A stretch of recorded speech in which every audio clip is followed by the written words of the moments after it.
Lady Eleanor Blackwood regardait par la fenêtre de sa chambre, observant les rangées de coton qui s'étendaient jusqu'à l'horizon. 7 ans qu'elle avait épousé Lord William Blackwood. 7 années à régner sur cette immense plantation avec ses 150 esclaves, ses terres fertiles et sa grande demeure blanche aux colonnes imposantes. 7 années de solitude. William passait son temps entre Charleston et Savannah, négociant le coton, rencontrant d'autres planteurs, discutant affaires et politique. Quand il rentrait, c'était pour 2 ou 3 jours maximum. Il entrait dans sa chambre le soir, accomplissait son devoir conjugal avec la même efficacité qu'il gérait ses comptes, puis s'endormait en ronflant. 2 minutes, peut-être 3. Eleanor restait éveillée dans le noir, frustrée, se demandant si c'était vraiment tout ce que le mariage avait à offrir. Elle avait 28 ans et se sentait déjà fanée comme une fleur qu'on oublie dans un vase. Ce soir-là, Eleanor descendit chercher Zola, sa femme de chambre. Elle voulait qu'on lui prépare un bain chaud pour calmer la migraine qui la tourmentait depuis l'après-midi. Les quartiers des domestiques se trouvaient à l'arrière de la maison principale, reliés par un couloir étroit. Eleanor s'approchait de la chambre de Zola quand elle entendit des gémissements. Elle s'arrêta net. Son premier réflexe fut d'entrer immédiatement, mais quelque chose la retint. Elle reconnaissait la voix de Zola, mais il y avait aussi celle d'un homme. Une voix grave, douce, qui murmurait des mots tendres. Eleanor colla son oreille contre la porte en bois. Son cœur battait si fort qu'elle craignait qu'on ne l'entende. « Moses, oh Moses, doucement !» Moses, l'esclave qui travaillait aux écuries. Grand, musclé, avec des mains puissantes habituées aux rênes et au foin. Eleanor l'avait remarqué plusieurs fois, admirant discrètement sa démarche assurée quand il menait les chevaux. Elle savait qu'il était marié à Zola depuis 2 ans. Un mariage simple, célébré sous un chêne comme c'était la coutume parmi les esclaves. La porte n'était pas complètement fermée. Un petit espace laissait passer un ray de lumière. Eleanor se pencha légèrement et regarda. Ce qu'elle vit la cloua sur place. Moses tenait Zola dans ses bras avec une tendresse qu'Eleanor n'avait jamais connue.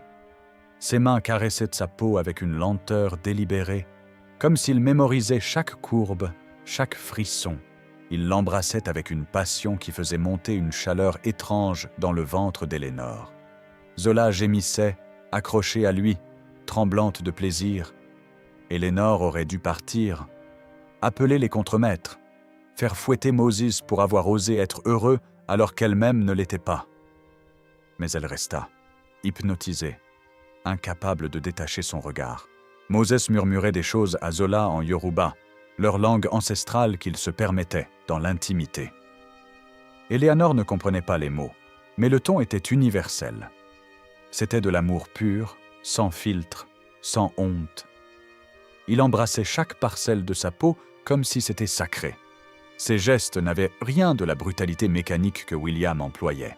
Chaque caresse semblait calculée pour offrir du plaisir, pas seulement en prendre. Zola répondait à ses attentions avec la même intensité. Ses mains exploraient le dos musclé de Moses, ses ongles traçant des lignes qui le faisaient frissonner. Elle l'embrassait avec une faim qui révélait des années de désir partagé. Ils se connaissaient intimement, anticipaient les besoins de l'autre, créaient une symphonie de sensations qui laissait Eleanor étourdie. 1 heure passa. 1 heure entière pendant laquelle Moses fit l'amour à Zola avec une dévotion qui brisa quelque chose dans la poitrine d'Eleanor.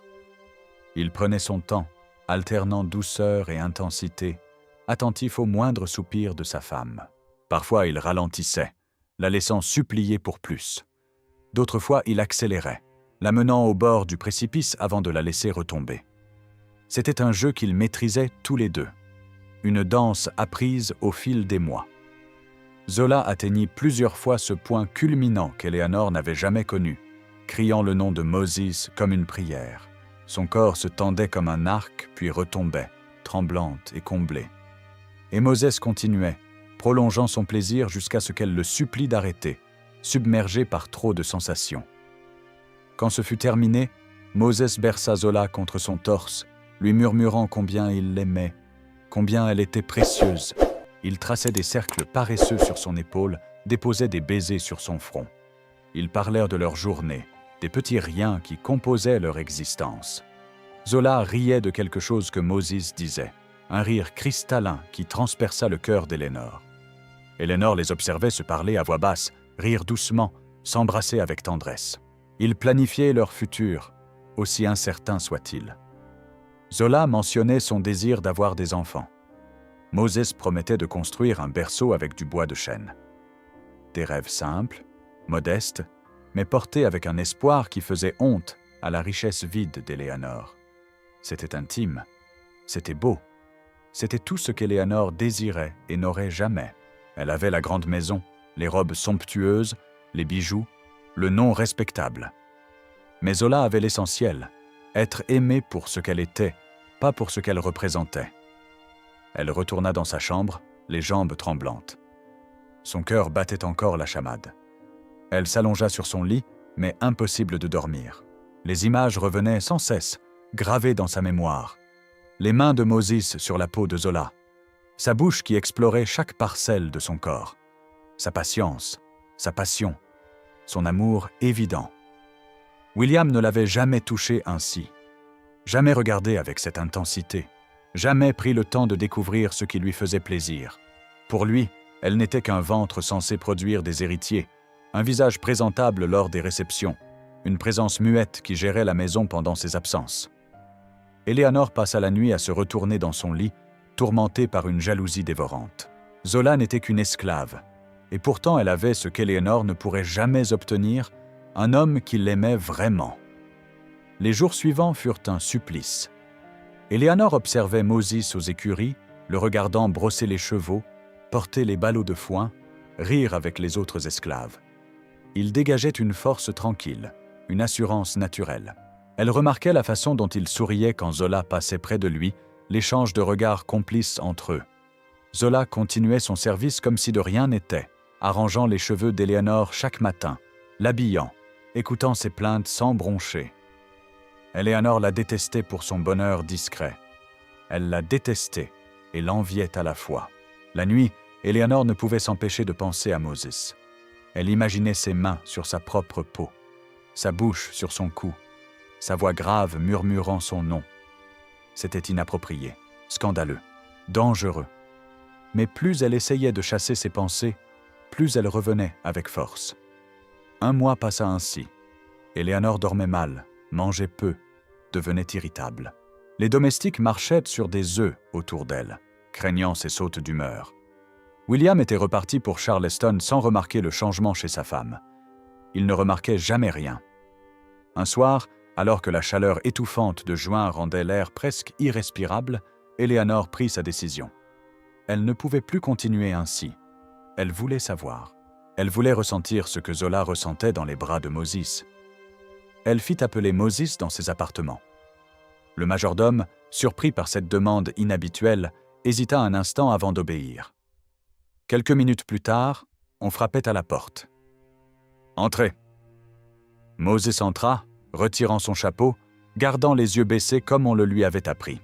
Il était grand, encore plus imposant de près. Une chemise en lin usé laissait deviner ses muscles. « Milady m'a fait demander ?» Sa voix était encore plus grave que dans le souvenir d'Eléanor. Elle sentit son ventre se nouer. « Ferme la porte. » Moses obéit, visiblement mal à l'aise. Eléanor se leva de son fauteuil et s'approcha lentement de lui. Elle portait une robe de chambre en soie bleue, ses cheveux détachés tombant sur ses épaules. « Je t'ai vu, Moses. » Le sang quitta le visage de l'esclave. Il comprit immédiatement. « Milady, il y a un mois, avec Zola, j'ai tout vu. » Moses ne savait plus où poser son regard. La panique se lisait dans ses yeux. Être surpris dans l'intimité avec sa propre femme ne devrait pas être un crime, mais pour un esclave, tout pouvait devenir une raison de punition. Je ne voulais pas offenser Milady. Zola est mon épouse, nous... Mon mari met 2 minutes, Moses. 2 minutes avant de s'endormir en ronflant. Toi, tu as passé 1 heure entière avec Zola. 1 heure entière à la faire gémir de plaisir. Eléanor se tenait maintenant devant lui, si proche qu'elle sentait sa respiration. Moses reculait, mais son dos heurta la porte. « Milady, je ne comprends pas. »« Oh, tu comprends très bien. » Éléonore posa sa main sur le torse de Moses. Elle sentit son cœur battre violemment sous sa paume. Il ne bougea pas, pétrifié. « Je veux que tu me touches comme tu touches Zola. Je veux que tu me montres ce que c'est que d'être désiré. » « Milady, c'est impossible. Je ne peux pas. » Éléonore laissa glisser sa robe de chambre. Elle se tenait devant lui dans sa simple chemise de nuit, ses courbes visibles à travers le tissu fin. Moses détourna immédiatement les yeux, tremblant. « Milady, pitié, je vous en supplie. Ne me demandez pas ça. C'est un ordre, Moses. Mon épouse, Zola, je ne peux pas la trahir ainsi. » La voix de Moses se brisa. Éléonore vit des larmes briller dans ses yeux. Quelque chose en elle aurait dû l'arrêter, un sursaut d'humanité, de compassion. Mais la frustration de cette année, la jalousie, le désir refoulé, tout cela balaya ses scrupules. « Tu sais ce que je pourrais faire, Moses. Un seul mot de ma part et on te pend ce soir même. Un seul mot et c'est Zola qui se balance au bout d'une corde. Vous imaginez-vous que vous avez le choix ?» Moses ferma les yeux. Ses mains tremblaient. Il était pris au piège et il le savait. « Alors fais-le comme si tu voulais. Fais semblant que tu me désires. Donne-moi une seule nuit où je ne me sens pas aussi seul. » Moses ne répondit pas. Lentement, comme un homme marchant vers l'échafaud, il posa ses mains sur les épaules d'Éléonore. Ce qui suivit ne ressembla en rien à ce qu'Éléonore avait imaginé. Moses était là physiquement, mais son esprit était ailleurs. Ses gestes étaient mécaniques, dénués de la passion qu'elle avait observée avec Zola. Il accomplissait une tâche, rien de plus. Quand ce fut terminé, il se rhabilla rapidement, le visage fermé. « Tu peux partir ?» Moses sortit sans un mot, laissant Éléonore seule avec une satisfaction creuse qui avait le goût amer de la cendre. Éléonore aurait dû s'arrêter là, mais l'addiction avait commencé. Elle le fit revenir le lendemain soir, puis le surlendemain. Chaque nuit, Moses gravissait les escaliers vers ses appartements, accomplissait son devoir forcé et repartait les épaules voûtées. Zola remarqua le changement chez son mari. Il rentrait tard, évitait son regard, ne la touchait plus. Elle lui posa des questions. Moses mentit d'abord, invoquant un travail supplémentaire aux écuries. Mais Zola le connaissait trop bien. Une semaine après que tout ait commencé, elle le confronta. « C'est elle, n'est-ce pas ?» Lady Éléonore. Moses ne put soutenir son regard. Son silence fut une confession. « Moses, dis-moi que ce n'est pas vrai. Dis-moi que tu ne... » Elle m'a menacé, Zola. Elle a dit qu'elle nous ferait pendre tous les deux si je refusais. Qu'est-ce que je pouvais faire? Zola sentit son monde s'effondrer. Sa maîtresse, cette femme qu'elle servait chaque jour avec déférence, lui volait son mari sous la menace. La rage monta en elle, brûlante, dévastatrice. Je vais lui parler. Je vais lui dire... Non. Moses attrapa son bras. Tu ne peux rien dire. Nous n'avons aucun droit, aucune voix. Si tu l'affrontes, elle te fera tuer. Je préfère endurer ça plutôt que de te perdre. Zola pleura dans ses bras cette nuit-là. Moses pleura aussi, se détestant de sa propre impuissance. Mais Éléonore n'était pas satisfaite. Plus elle avait Moses, plus elle le voulait exclusivement. L'idée qu'il retournait ensuite auprès de Zola, qu'il partageait son lit, qu'il puisse encore l'aimer, la rendait folle de jalousie. 3 semaines après avoir commencé, Éléonore convoqua Moses pendant la journée. « Je ne veux plus que tu touches Zola. » Moses la regarda, incrédule. « Milady, c'est mon épouse. Je me fiche que ce soit ta mère. Tu ne la toucheras plus. Tu es à moi maintenant. Vous ne pouvez pas demander ça. Je peux demander tout ce que je veux.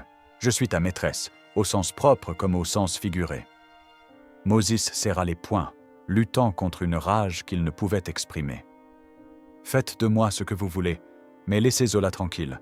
Elle n'a rien fait. » Précisément, elle n'a rien fait, sauf posséder ce qui m'appartient désormais. Cette nuit-là, Moses ne rentra pas au quartier des esclaves. Éléonore le garda dans une petite chambre adjacente à ses appartements. Le lendemain matin, elle fit installer un verrou à l'extérieur de la porte. Moses était officiellement emprisonné. Au début, Moses pensait qu'Éléonore finirait par se lasser, qu'elle retrouverait sa raison.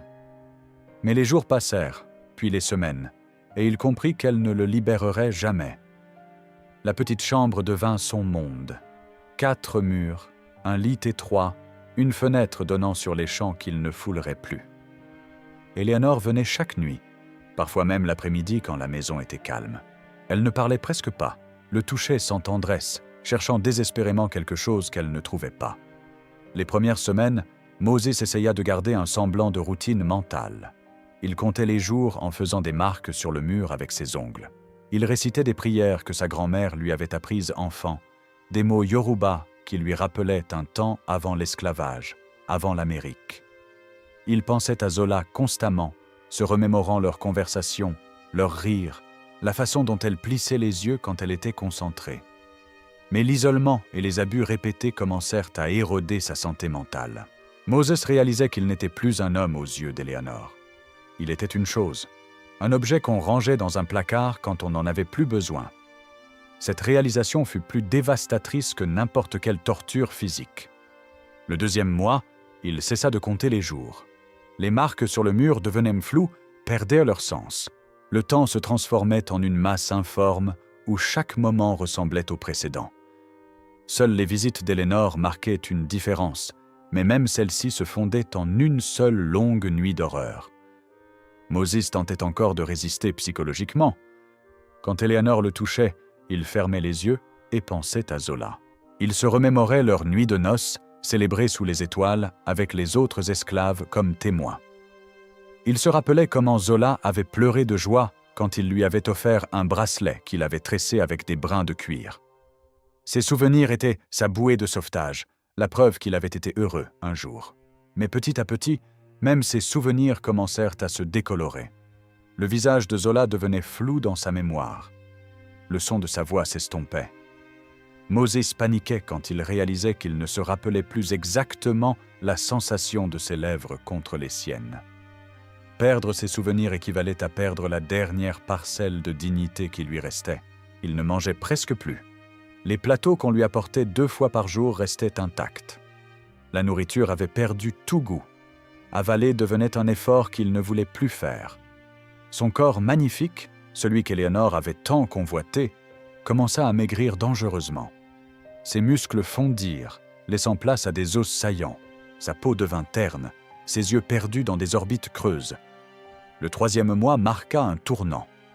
Moses cessa complètement de parler. Même quand Éléonore lui posait des questions, exigeant une réponse, il restait muet. Les mots avaient perdu leur signification. Parler impliquait une communication, un échange entre êtres humains. Mais Éléonore ne le voyait pas comme humain, alors pourquoi feindre une conversation? Quand Éléonore entrait maintenant, Moses la regardait avec des yeux complètement vides. Pas de colère, pas de peur, pas même de résignation. Juste du vide. Il accomplissait ce qu'elle voulait comme un automate, ses gestes mécaniques et détachés. Dès qu'elle partait, il se recroquevillait dans le coin le plus éloigné de la porte, fixant le mur pendant des heures. Moses ne dormait presque plus. La nuit, il restait éveillé, écoutant les bruits de la maison. Parfois, il entendait les autres esclaves chanter dans leur quartier, des chants de travail qui portaient des messages codés d'espoir et de résistance. Ces voix lui parvenaient comme d'un autre monde, un monde dont il ne faisait plus partie. Le 4e mois apporta les hallucinations. Moses commença à voir des choses qui n'existaient pas. Sa mère, morte depuis 15 ans, apparaissait dans le coin de la chambre, lui souriant doucement. Elle lui tendait la main, l'invitant à la suivre. Moses savait que ce n'était pas réel, mais une partie de lui voulait tendre la main en retour, accepter l'invitation vers un endroit où la douleur n'existait pas. Il commença aussi à se parler à lui-même, des murmures incompréhensibles que personne ne comprenait. Parfois, il répétait le nom de Zola en boucle, comme un mantra. D'autres fois, il parlait de la rivière près du village où il était né, décrivant l'eau fraîche et la façon dont les enfants y jouaient. Ses conversations avec lui-même étaient sa dernière tentative de maintenir un fil avec la réalité. La nuit, il appelait Zola dans son sommeil agité. Des appels déchirants qui traversaient les murs épais de la grande maison. Les domestiques qui passaient dans le couloir frissonnaient en entendant ces cris fantomatiques. Certains murmuraient que la chambre était hantée. ignorant que le fantôme était un homme encore vivant. Eleanor remarquait la détérioration physique de Moses, mais elle rationalisait. Il était fatigué, voilà tout. Il avait besoin de mieux manger. Elle ordonna qu'on lui apporte des repas plus copieux, comme si la nourriture pouvait guérir ce qui était brisé en lui. Elle ne voulait pas voir la vérité, qu'elle était en train de le détruire méthodiquement. Le 5e mois, Moses comprit qu'il ne survivrait pas. Son esprit commençait à se fragmenter de façon irréversible. Il avait des moments de lucidité où il réalisait l'état dans lequel il se trouvait, et cette conscience le terrifia plus que tout. Il voyait sa propre folie progresser, comme un spectateur impuissant regardant un accident se dérouler au ralenti. Quelque chose d'essentiel s'était brisé en lui, définitivement. Moses avait toujours été quelqu'un de fier, qui maintenait sa dignité malgré l'esclavage. Il travaillait dur, traitait les chevaux avec respect, aimait sa femme sincèrement. Mais Eleanor avait pris tout cela et l'avait réduit à rien, à moins que rien, à un objet qu'on utilisait et qu'on rangeait dans un placard. Sa dignité, son humanité, son sens du soi, tout ce qui faisait de lui Moses avait été méthodiquement détruit. Et le pire, c'est qu'il ne pouvait même plus se rappeler qui il avait été avant. L'homme qu'il voyait dans le petit miroir fissuré de la chambre était un étranger émacié et brisé. Ses propres yeux le regardaient sans le reconnaître. Pendant ce temps, Zola mourait à petit feu. Elle continuait son travail mécaniquement, habillant Eleanor chaque matin avec des mains qui tremblaient de haine contenue. Chaque fois qu'elle attachait le corset de sa maîtresse, elle pensait à serrer plus fort, assez pour que cette femme ne puisse plus respirer. Mais la peur de représailles contre Moses la retenait. Elle ne savait pas encore que Moses était déjà perdu.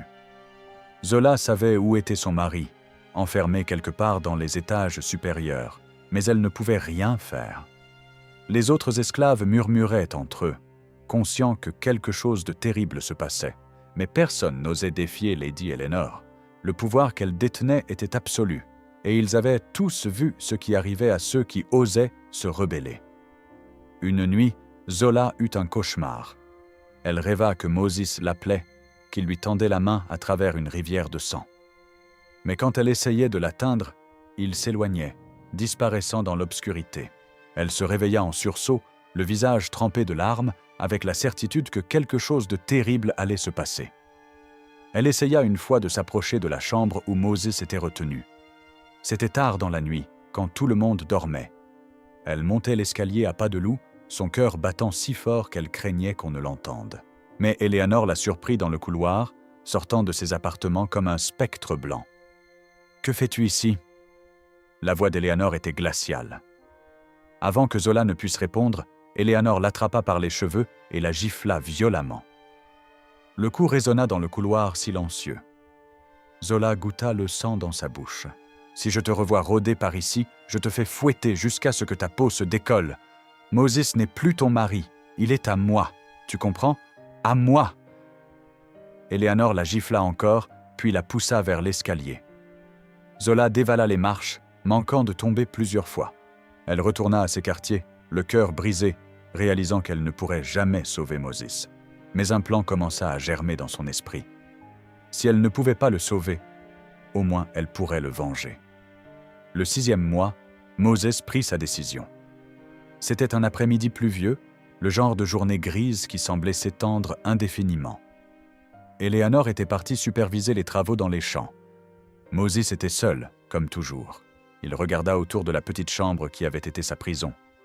Les murs nus, le lit étroit, souillé, la fenêtre aux barreaux qui lui offrait une vue sur une liberté qu'il ne connaîtrait plus jamais. Il pensa à Zola une dernière fois, essayant désespérément de se rappeler son visage. Mais même ce dernier souvenir s'était estompé. Moses trouva un éclat de verre tombé d'un miroir brisé plusieurs jours auparavant. Il l'avait caché sous le matelas sans vraiment savoir pourquoi. Maintenant, il comprenait. C'était son billet de sortie, sa seule échappatoire. Il le tourna entre ses doigts amaigris, observant comment la lumière se reflétait sur les bords tranchants. C'était petit, mais suffisamment efficace. Il n'hésita pas. Il n'y avait plus rien à quoi réfléchir. La douleur physique n'était rien comparée à l'agonie mentale qu'il endurait chaque jour depuis 6 mois. Moses fit une entaille profonde dans son poignet gauche. Le sang coula immédiatement, chaud contre sa peau froide. Puis il fit la même chose avec le droit. Les coupures étaient profondes, décisives.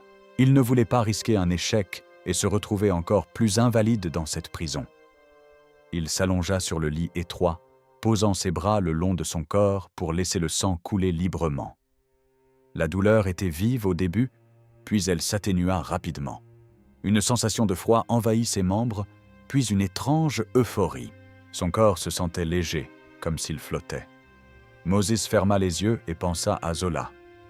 À leurs 2 années ensemble, si courtes mais si pleines de moments précieux. Il se rappela leur première rencontre, quand elle était arrivée à la plantation avec un convoi d'esclaves venus de Virginie. Elle était terrifiée, perdue, et il lui avait offert un sourire et des paroles rassurantes. Elle lui avait souri en retour, et il avait su à cet instant qu'elle serait importante pour lui. Il pensa aux moments volés de bonheur dans un monde qui leur en offrait si peu. Les soirées passées ensemble dans leur petite chambre, parlant de tout et de rien. Les dimanches où ils avaient quelques heures de repos et marchaient près de la rivière. Les nuits où ils s'aimaient avec une passion qui défiait leur condition d'esclaves. Il pensa aux enfants qu'ils avaient rêvé d'avoir. Moses voulait un fils à qui il apprendrait à travailler le bois et à aimer les chevaux. Zola voulait une fille à qui elle transmettrait les chansons de son enfance. Ses rêves ne se réaliseraient jamais maintenant.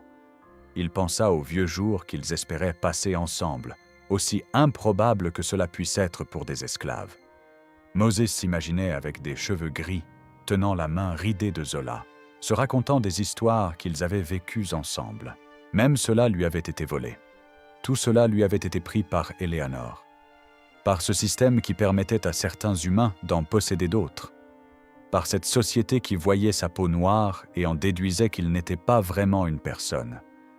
Mais au moins, maintenant, il serait libre. Plus personne ne pourrait le toucher, le briser, l'utiliser. La mort était la seule porte de sortie qui lui restait, et il la franchissait avec un sentiment de paix qu'il n'avait plus connu depuis 6 mois. Un petit sourire apparut sur ses lèvres alors que l'obscurité l'engloutissait. Au moins, Éléonore ne l'aurait plus. Quand Éléonore revint ce soir-là, elle trouva Moses immobile sur le lit, dans une mare de sang séché. Son visage était paisible pour la première fois depuis des semaines. Il était parti, et il avait emporté avec lui le dernier morceau d'humanité qui subsistait dans cette maison maudite. Éléonore resta figée pendant de longues minutes, incapable de comprendre ce qui venait de se passer. Moses était mort. L'homme qu'elle avait voulu posséder corps et âme s'était échappé de la seule façon qui lui restait. Elle ne pleura pas. La culpabilité était un sentiment qu'Éléonore ne se permettait pas d'éprouver. Elle avait été élevée pour croire que les esclaves n'étaient que des propriétés, des outils qu'on utilisait. Pourtant, quelque chose de froid s'insinua dans sa poitrine, quelque chose qui ressemblait au vide. Elle fit discrètement enlever le corps. On raconta aux autres esclaves que Moses était mort d'une maladie. Personne ne fut dupe, mais personne n'osa poser de questions. Zola apprit la nouvelle par une cuisinière qui avait vu transporter le corps. Elle ne cria pas, ne pleura pas immédiatement. Elle resta assise dans sa chambre vide, celle qu'elle avait partagée avec Moses, et sentit quelque chose se briser en elle aussi. Mais contrairement à Moses, ce qui se brisa ne fut pas son esprit. Ce fut son cœur, et à la place, il ne resta que de la rage pure. Pendant les semaines qui suivirent, Zola continua son service comme une morte vivante. Elle habillait Éléonore, coiffait ses cheveux, écoutait ses bavardages futiles sur la mode et les réceptions à venir. Chaque geste était une torture. Chaque instant passé près de cette femme qui avait tué son mari la remplissait d'une haine si intense qu'elle en tremblait. 2 mois après la mort de Moses, Éléonore se rendit compte qu'elle avait manqué ses règles. Puis le mois suivant également. Les nausées matinales confirmèrent ce qu'elle soupçonnait. Elle était enceinte.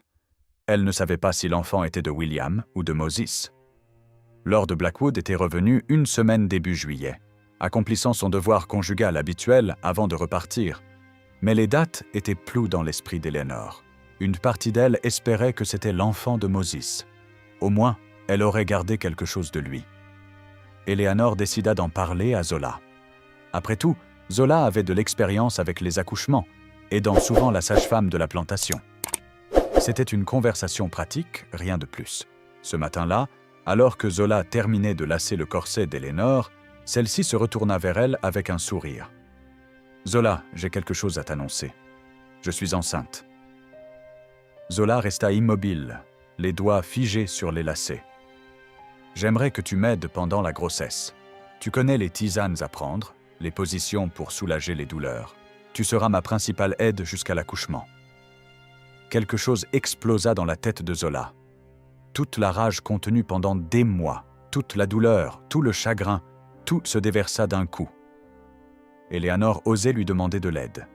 Eleanor osait la regarder dans les yeux après avoir détruit sa vie. « Vous êtes enceinte », répéta Zola d'une voix blanche. « Oui, n'est-ce pas merveilleux? Enfin, un héritier pour la plantation. »« De qui ?» Le sourire d'Eleanor vacilla légèrement. « De mon mari, naturellement. Ou de Moses. » Le silence qui suivit fut assourdissant. Eleanor pâlit, ouvrant la bouche sans qu'aucun son n'en sorte. « Vous pensez que je ne savais pas? Vous pensez qu'on pouvait tous ignorer ce que vous faisiez? Vous l'avez enfermé pendant 6 mois, milady. 6 mois à l'utiliser comme un animal jusqu'à ce qu'il n'en puisse plus. Et maintenant, vous osez me demander de vous aider? Zola, tu oublies ta place. »« Ma place ?» La voix de Zola était montée d'un cran, perçante. « Ma place était auprès de mon mari. Ma place était dans ses bras, à porter ses enfants, à vieillir avec lui. Mais vous m'avez tout pris. » Zola se jeta sur le bureau d'Eleanor, cherchant quelque chose, n'importe quoi. Ses doigts se refermèrent sur une paire de ciseaux à broder, longs et pointus.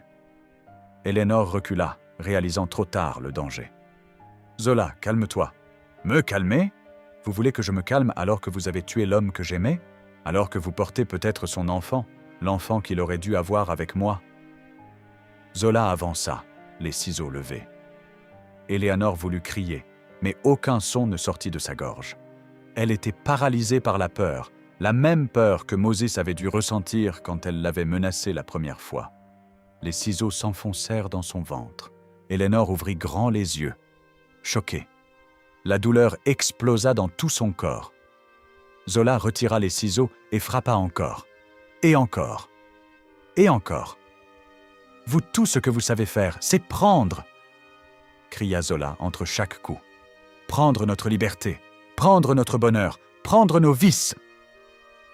Les larmes coulaient sur ses joues, mêlées à du sang qui éclaboussait son visage. « Vous pensez que vous êtes supérieur, mais c'est de la faiblesse. Vous ne pouvez rien construire par vous-même, alors vous nous volez tout. Vous m'avez pris mon mari, la vie que j'aurais dû avoir, et maintenant vous voulez que je vous aide à porter l'enfant qu'il aurait dû me faire ?» Eleanor s'effondra sur le sol, du sang jaillissant de multiples blessures. Elle essaya de parler, de respirer, mais ses poumons se remplissèrent de liquide. Elle regardait Zola avec des yeux écarquillés, incompréhension et terreur mêlées. « Vous ne pouvez pas avoir ce bébé, milady. Vous ne méritez pas de donner la vie alors que vous ne savez que prendre celle des autres. » Eleanor s'étouffait maintenant dans son propre sang. Ses mains griffaient le tapis, cherchant désespérément de l'air. Ses jambes tressautaient dans des spasmes incontrôlés. La mort ne vint pas rapidement. Elle dura plusieurs minutes atroces, pendant lesquelles Eleanor comprit ce que Moses avait dû ressentir, cette sensation d'impuissance totale face à une force qu'on ne peut combattre. Quand ce fut terminé, Zola laissa tomber les ciseaux ensanglantés. Elle se recroquevilla dans un coin de la pièce, serrant ses genoux contre sa poitrine, le corps secoué de sanglots violents. Elle avait tué sa maîtresse. Elle venait de signer son arrêt de mort. Mais pour la première fois depuis 6 mois, elle se sentait presque en paix. Elle avait vengé Moses. C'était la seule chose qui importait. Lord William Blackwood rentra de Charleston ce soir-là. Il avait voyagé toute la journée et était fatigué, impatient de prendre un bain et de dormir. Il grimpa les escaliers vers la chambre de sa femme pour la saluer avant de se retirer. Il trouva la porte entr'ouverte. Une odeur métallique flottait dans l'air. « Eleanor ?» Aucune réponse. Il poussa la porte complètement et découvrit la scène. Eleanor gisait dans une mare de sang, les yeux ouverts, fixant le plafond sans le voir. Son ventre était lacéré de multiples blessures. Dans un coin, recroquevillé comme un animal blessé, Zola tremblait, couverte de sang. William resta pétrifié pendant plusieurs secondes, son cerveau refusant d'accepter ce qu'il voyait. Puis il hurla, appelant les domestiques, les contremaîtres, tous ceux qui pouvaient l'entendre. On arracha Zola à sa position, on la traîna dehors. Elle ne résista pas. Elle semblait à peine consciente de ce qui se passait autour d'elle. Le shérif fut appelé. Il arriva 1 heure plus tard avec 2 adjoints. L'interrogatoire de Zola eut lieu dans les écuries, attachée à un poteau. Ils la frappèrent d'abord, essayant de lui faire avouer un complot imaginaire. Mais Zola leur dit simplement la vérité. Elle raconta tout. Comment Eleanor l'avait surprise avec Moses. Comment elle avait ensuite forcé Moses à venir dans ses appartements. Comment elle l'avait enfermé pendant 6 mois, l'utilisant jusqu'à ce qu'il se donne la mort. Comment Eleanor était tombée enceinte et avait osé demander l'aide de Zola. William écoutait, le visage de plus en plus pâle. Il ne voulait pas croire ces accusations. C'était impossible. Eleanor était sa femme, une lady de bonne famille. Mais quelque chose dans le récit de Zola avait la consistance de la vérité. Les détails concordaient avec l'absence prolongée de Moses, avec les changements d'humeur d'Eleanor ces derniers mois. Il monta vérifier la petite chambre adjacente aux appartements d'Eleanor, celle qu'il n'utilisait jamais. Il trouva le verrou à l'extérieur de la porte. À l'intérieur, un lit étroit avec des draps sales. Une fenêtre aux barreaux trop serrés pour qu'un homme puisse passer. Des traces de sang séchées sur le matelas. La vérité lui sauta au visage comme un coup de poing. Le procès, si on pouvait appeler ça ainsi, fut expédié en moins d'1 journée. Zola avoua avoir tué Eleanor. Elle ne nia rien, n'essaya pas de se défendre. À quoi bon? Une esclave noire qui tue sa maîtresse blanche n'a aucune chance, quelle que soit la raison. Le jury composé de planteurs locaux la déclara coupable en moins de 10 minutes. La sentence fut immédiate, pendaison. Le lendemain matin, on dressa la potence dans la cour principale de la plantation. Tous les esclaves furent forcés d'assister à l'exécution, pour l'exemple. Zola marcha vers l'échafaud avec dignité, la tête haute.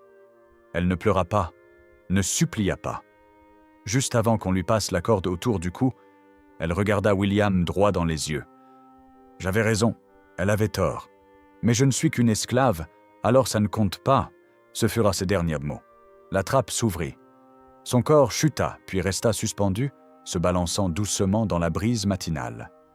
Les autres esclaves regardaient en silence, les yeux remplis de larmes contenues. William resta longtemps après que tout le monde soit parti. Il fixait le corps de Zola, puis regardait vers la maison où reposait celui d'Eleanor. 2 femmes mortes. Un homme poussé au suicide. Et pourquoi? Pour satisfaire les caprices d'une femme qui ne supportait pas son propre malheur. Il fit enterrer Eleanor dans le cimetière familial avec tous les honneurs dus à son rang. Pour le monde extérieur, elle avait été tuée par une esclave folle. La vérité mourut avec Zola et resta enfouie dans les murs de la plantation. Mais William ne supporta pas de rester. Chaque pièce de la maison lui rappelait ce qui s'était passé. Les fantômes de Moses et Zola hantaient les couloirs. Il vendit la plantation 3 mois plus tard à un cousin éloigné et partit s'installer en Europe. Il ne revint jamais en Caroline du Sud. Cette tragédie nous rappelle que l'oppression ne crée que des victimes, même parmi ceux qui pensent en bénéficier. Eleanor était prisonnière de son mariage malheureux, tout en étant la geôlière de Moses. William était aveugle à la souffrance de sa femme, tout en étant complice d'un système qui permit tout ce drame. Personne ne sortit gagnant de cette histoire, sauf peut-être la mort elle-même, qui libéra finalement tous les protagonistes de leur enfer. Le fantôme de cette plantation hante encore la mémoire collective. Les choix que nous faisons quand nous détenons le pouvoir définissent notre humanité. Eleanor choisit la possession au détriment de la compassion. Ce choix la détruisit autant qu'il détruisit ceux qu'elle opprimait. C'est la malédiction de l'injustice. Elle corrompt tout ce qu'elle touche, transformant les êtres humains en monstres ou en fantômes.